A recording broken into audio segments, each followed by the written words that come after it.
about how often you've been trained to say no. What if you trained yourself to say yes? Your life would change. Yes is a different physiology than, I'm not sure, I don't know, let me think about it. Think of something where you feel explosively excited.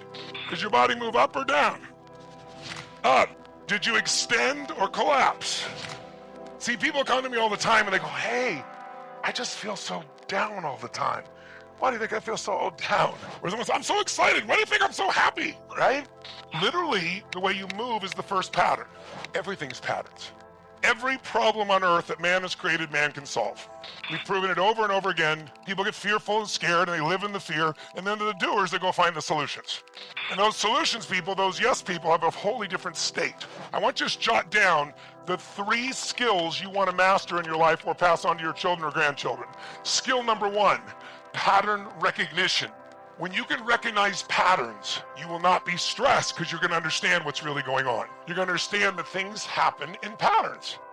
And you'll recognize the pattern, and when you know what the pattern is, you'll have the second skill, pattern utilization. Once you can recognize a pattern, it's not chaos anymore. Once you can use that pattern, you can succeed.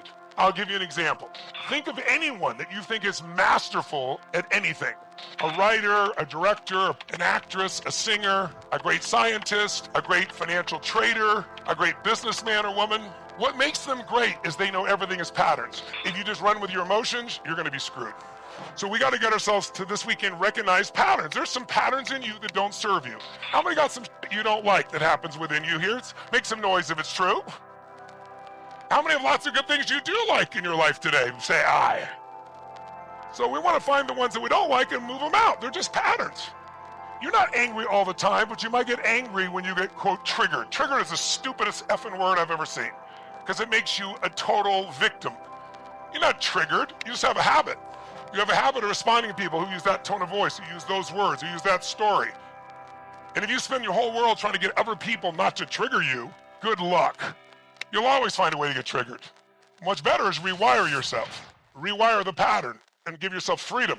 That's the game that we're going to play here. This is not a game of just sitting around and going, oh, but this was done to me. It doesn't matter what was done. What matters is what are you going to do with it, right? And then the third skill is you become a creator of patterns. And then you're masterful. Then you're the best in your business. Then you can do things no one else does because you're not limited to what everybody else does. You create a new way. That's what the greatest business people do. That's what the greatest musicians do. The dancer, the Michael Jackson of the world, he knew every movement. He knew exactly what it would do to you. A great musician knows which upbeats, downbeats are going to produce what emotions. Great director knows if I come in close or far away, fast or slow, how to change your emotions. They know exactly the patterns, and that's why they're the best on earth. And all of us have patterns, but some of us are unaware of them. Some are good, some are not so good. By the way, science now says about 60% of what we do is habitual, roughly. That means we've done it over and over again. We keep doing it. That's why our life doesn't change. What's great about a habit? A pattern. You don't have to think. What's bad about it? You don't think. Some areas are good not to think. You've automated. Let's put it aside. Some places we might want to bring it up and change it. So there's a habit you don't like. Let's shift it. And by the way, there's not just patterns in your emotions. See, our beliefs control everything because beliefs are just patterns too. They're habitual things you've told yourself so often now you feel certain they're true. How many of you had beliefs sometime in the last 10 years, a belief that you would have fought for, that today you're almost embarrassed you believe that shit? How many have a belief like that somewhere in your life here? Say aye.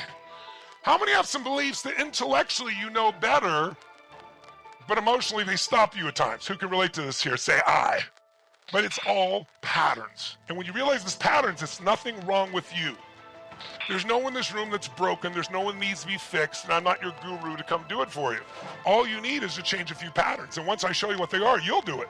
Patterns can be changed. If you make it yourself, it's hard to change you. It's easy to change a pattern. You don't need to change you.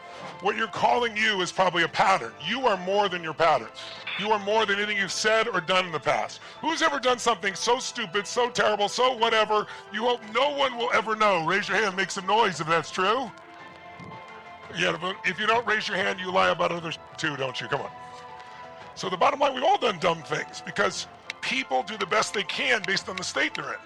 Smart people can act dumb when they're in a dumb state.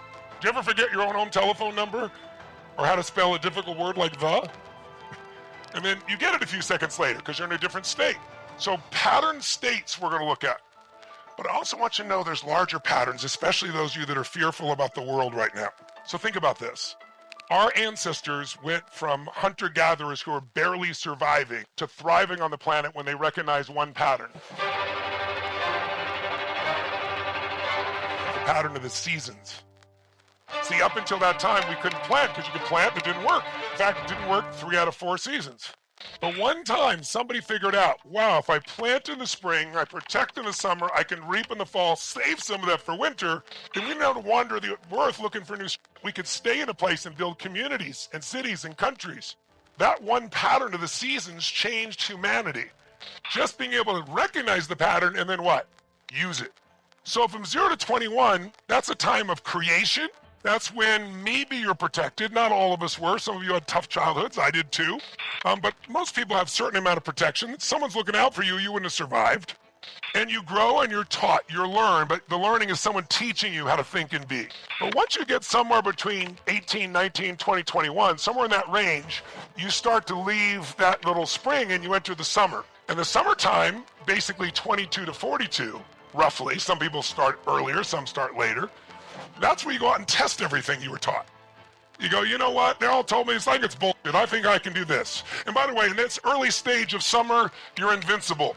Because you know you're going to become the prime minister, you're going to become a multi-billionaire, you're going to have 5,000 relationships, you're going to have the greatest life ever humanly known, and then you have your first relationship and go, holy, this is what this is about? And you discover maybe you're not quite as invincible as you think you are. So the summer, by the way, when you hit the summer, you're the soldier of society. You're going to work, you're learning and growing, you're testing your own values, you're getting into relationships for the first time, maybe starting to have kids.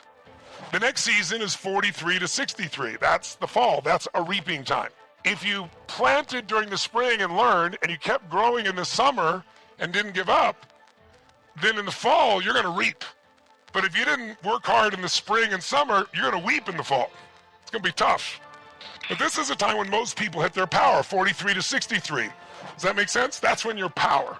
And then 64 to 84, or maybe 104 or 120. The oldest living humans are 120. And that's when you become really the person who mentors people. You're the storyteller, you're the leader, you have so many life experiences, you can really be a gift to people's lives. And you're not trying to prove yourself anymore, because by that stage, if you don't know who the hell you are, you're screwed. The place of the most unhappiness, according to studies, is 22 to 42, by the way. So if you're in there and you're not happy, you can change that, but it's not new. It's when you're trying to figure out who you are, still prove yourself.